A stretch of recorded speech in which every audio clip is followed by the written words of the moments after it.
برنامه اخبار آزادی با خبرهای تازه تاجیکستان و جهان تقدیم شما می شود. عبدالله اشورف هستم. سلام. حالا توجه کنید به سرخط موضوعهای برنامه امروز چهارشنبه 5 اوگوست. ترکشی سخت در انبار سلیترا در شهر بیروت پایتخت لبنان دهها کشته و صدها زخمی بر جای گذاشت. حامیان حقوق میگویند نگرانی دمیتری مدودف معاون شورای امنیتی روسیه از افزایش جنایتکاری میان مهاجران بی‌پایه است. گمان نکنم که این کار یعنی پیشنهاد مدودف به خاطر پایین آوردن جنایتکاری در میان مهاجرین باشد. فرمان 15% بالا بردن معاش و ادرار پولی امضا شد، اما در کلاب دانشجویان 8 ماه باز ادرار پولی و یا استیپندیا نگرفتند. جای 6-7 ماه ماندگی از کالج آموزگاری مبلغ گذاری شدگی. شماره قربانیان بر اثر ترکش سخت در شهر بیروت پایتخت لبنان از 100 نفر گذشت. بر زمین کشته شده ها هزارها نفر دیگر زخم برداشتند. حکومت اعلان کرد که کشور با فاجعه روبرو شد.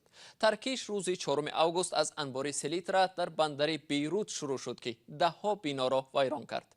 تفصیلات بیشتر در گزارش همکارم کیومرثی عطا. این ترکش مرگبار روز سه‌شنبه در بیروت پایتخت لبنان رخ داد. بیش از 100 نفر جان باخته، زیاده از 4000 کس مجروح شدند. بسیاری از ساکنان پایتخت لبنان بی‌درک هستند و ممکن است شمار قربانیان و زخمیان بیشتر شود. در بیروت 2 هفته وضع فوق‌العاده جاری شده است. در لبنان ماتم ملی اعلان کردند.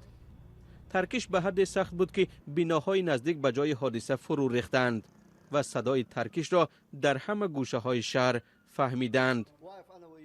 ما 2 نفر در درآمدگاه ایستاده بودیم، احساس کردیم که تیریزه میلرزد. من گفتم شاید زمین می جنبد و به نزد همسایه ها رفت تا از آنها نیز بپرسد. بعداً احساس کردم که رعد و برق است. همه جا سرخ شد و موج ترکش مرا به داخل مغازه تیله داد. احمد گفته داد زدم و در نزد مغازه در روی زمین افتیده بود. بعد از ترکش در کوچه های بیروت زخمیان زیادی بودند و حالا بیمارستان های پایتخت لبنان پر از مجروحان است. پرزیدنت میشل آون گفت بیش از 2700 تن نیترات امونی ترکیده است. این مقدار مواد را 6 سال این جانب در بندر بیروت نگه می داشتند. اما سبب ترکش چی بود است هنوز روشن نیست. رسانه های محلی می نویسند که گویا در انبار کارهای وصل کنی جریان داشت. بسیاری از رهبران جهان به مردم لبنان پیام همدردی و همبستگی فرستادند. دمیتری مدودف سابق نخست وزیر و حالا معاون شورای امنیت خواستار تغییر ورود مهاجران کره به روسیه شد. او پیشنهاد دارد که تنها آن مهاجران به روسیه راه داده شوند که قبل از ورود به این کشور با کاردهنده شرطنامه کاری بستند. آیا چنین تغییرات ضرور است و پیشنهادهای دمیتری مدودف از کجا منشأ میگیرند؟ میرزا نبی خالقزاد گزارش میدهد. دیمیتری مدودف در سخنرانی خویش در شورای امنیت به گزارش اکادمی خواجگی خلق روسیه اشاره کرد. پژوهشگران این پایگاه گزارش دادند که 40% مهاجران کاری که در قلمرو روسیه قرار دارند جایهای کاری خود را در دوره پاندمی از دست دادند و در شرایط سخت و ناگوار اقتصادی قرار دارند. با نظر داشته این وضعیت سابق نخست وزیر روسیه پیشنهاد کرد که قاعده ورود مهاجران کاری به روسیه با نظر داشته تجربه کشورهای عربی تغییر داده شود. یعنی مهاجر کاری تنها در صورتی به روسیه راه داده شود که او پیشکی کاردهنده خود را یافته با او شرطنامه بسته است. در کشورهای عربی این مسئله راهی حل خود را یافته است. مسئولیت عملکرد مهاجر کاری بر دوش کاردهنده است که او را به کار گرفته است. این بسیار چاره قطعی است، اما به پندار من ما را ضرور است چنین امکانیت را نیز بررسی کنیم. کارشناسان میگویند برنامه‌ای که مدودف از آن میگوید بار در روسیه راه اندازی شد اما موفق نبود. سال 2017 برای مثال میان روسیه و ازبکستان شرطنامه جلب متشکلانه مهاجران کاری به روسیه بسته شده بود. در دایره این برنامه کاردهنده از روسیه باید قبل از سفر مهاجر با او شرطنامه کاری امضا میکرد که گویا میبایست حقوقهای کاری مهاجران را حفظ کند. در عمل به گفته کارشناسان در 3 سال موجودیت این برنامه کمتر از 10,000 نفر به روسیه سفر کردند. طبق آمارهای رسمی همگی 2.5 و تا 3% جنایت‌هایی که در سال به وجود می آید مال مهاجران است. یعنی مهاجران همگی در یک سال حدود 2.5 یا 3% همین جنایت ها را خب مرتکب می شوند. بنابر همین گمان نکنم که این کار یعنی پیشنهاد مدویدف به خاطر پایین آوردن جنایتکاری در میان مهاجرین باشد. وادیم کاژنوف رهبر فدراسیون مهاجران کاری در روسیه با نظر داشته تجربه خود میگوید که در صورت تطبیق این تشبس مدویدف کاردهندگان بی انصاف و شرکت های تقلبی یک روزه می توانند سوء استفاده کنند. طور او توضیح داد کاردهنده مهاجر را تنها در کاغذ به کار میگیرد اما در اصل آنها بیکار باقی میمانند و این وضعیت حالت مهاجران را باز هم بدتر می کند. به تاکید کاژنوف این پیشنهاد بیکاری مهاجران را حل نمی کند.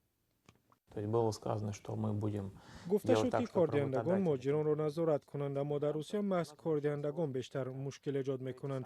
حالتهای پرداخت نکردن معاش مهاجران، فریب دادن آنها خیلی زیاد است. مهاجران کار میکنند ولی آنها را فریب میدهند.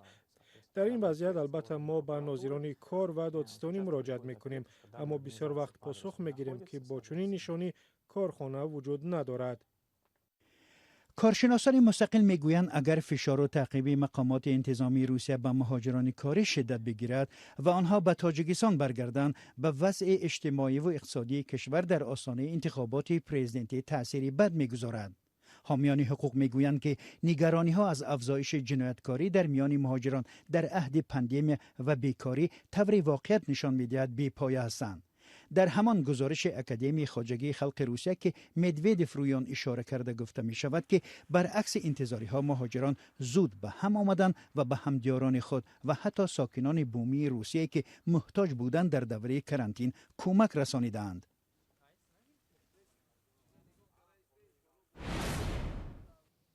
بینندگان عزیز، در ادامه برنامه سیر خواهیم داشت به جنوبی تاجیکستان و درباره قرض ادرارپولی دانشجویان کالج طبی شهر کولاب و موسم پیستچینی در ولایت ختلان گزارش می‌دهیم. قبل از آن توجه کنید به یک آگهی.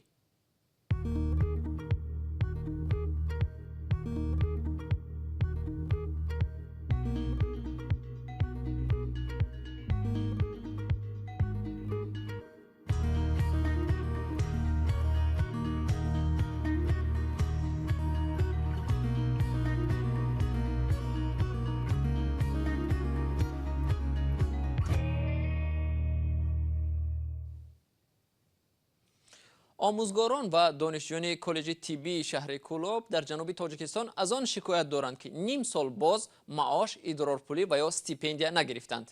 این در حالی است که پرزیدنت فرمان را امضا کرد که از 1 سپتامبر معاش و استیپندیاها 15% بالا می رود. ادامه موضوع در گزارش همکارم محمود جان رحمتزاده از شهر کولاب. کالج طبی شهر کولاب 8 ماه به این طرف به دانشجویانش ادرارپولی نداده است. رهبریت کالج میگوید قرض استیپندیای دانشجویان به 1 میلیون سومانی برابر شده است.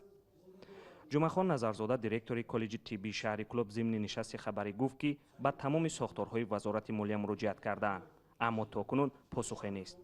ما خرید کالج طبی از حساب بودجه دولت دومن 1 میلیون سوم را ادرارپولی ماه ینور گرفتگی نیست.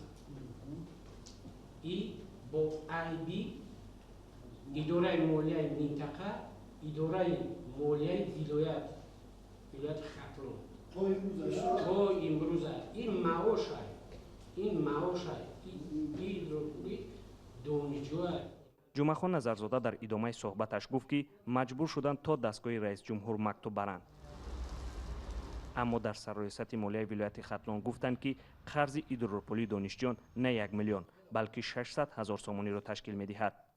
حبیبالله رحیموف سردار ریاست مالیه منطقه کولاب گفت که کالج آموزگاری ادرارپولی دانشجویانشان را گرفته است و قرض کالج طبی هم روزهای نزدیک پرداخت خواهد شد. ادرارپولی کالج طبی ماندگی است. هر 7 ماه پرداخت نگردیده است. 6 7 ماه ماندگی است. کالج آموزگاری مبلغ شدگی است. فقط کالج طبی ماندگی بود 600,000. خود دانشجویان کالج طبی میگویند این باری اول نیست که ادرارپولیشان را به تأخیر میگیرند. بحث پرداخت نشدن ایدرورپولی دانشجویان 6 ماه پیش در نشست خبری زمستانه هم در کالج طبی و ریاست مالی منطقه کلوب خسته بود. اما مسئولین وعده کرده بودند که با زودترین فرصت مبلغ دانشجویان پرداخت می شود.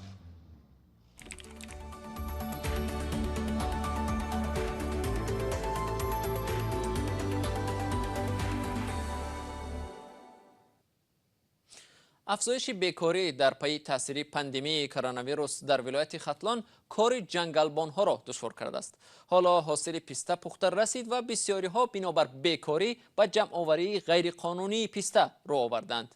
پیسته از خشک میوه های گران ارزش در تاجیکستان است و ساکنان بیکار موسم را غنیمت شده با هر راه میخواهند آن را بچینند.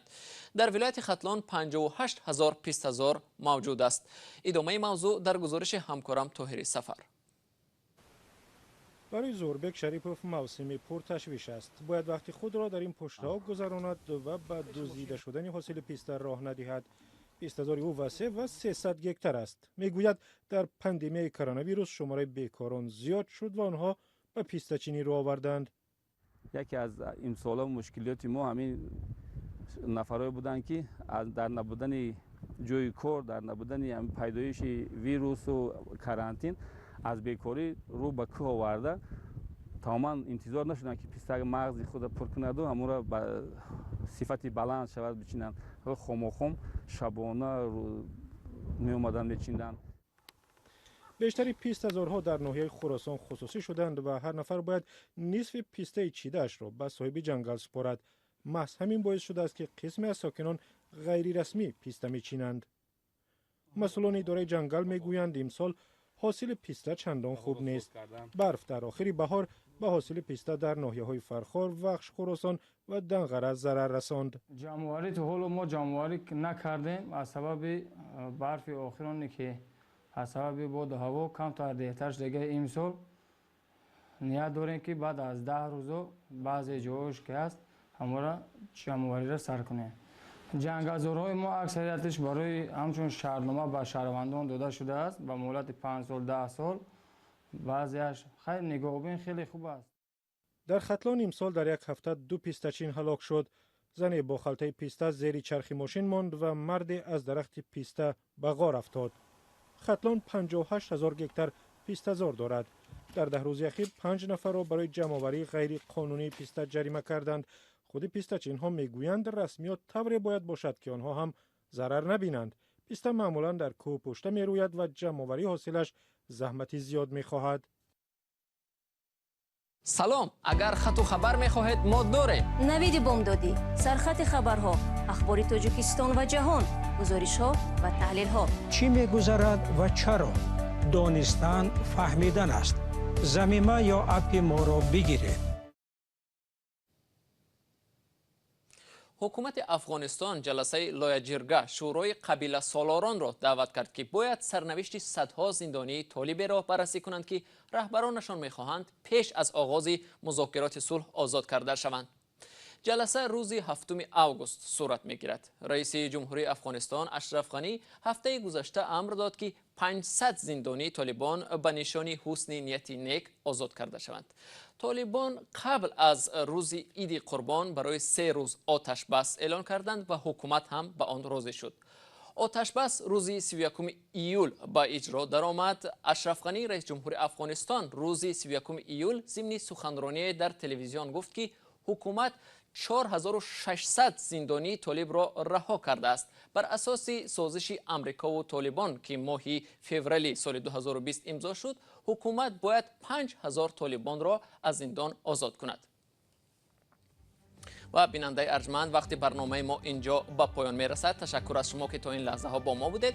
اخبار بیشتر را در سامانه رادیو آزادی www.azadi.org مطالعه کنید و در صحیفه آزادی ویدیو در شبکه اجتماعی یوتیوب ببینید. یادتان نرود فردا صبح بر وقت در نوید بامدادی با خبرهای نو و تازه شما را منتظریم. تا آن دم خدا نگهدارتان.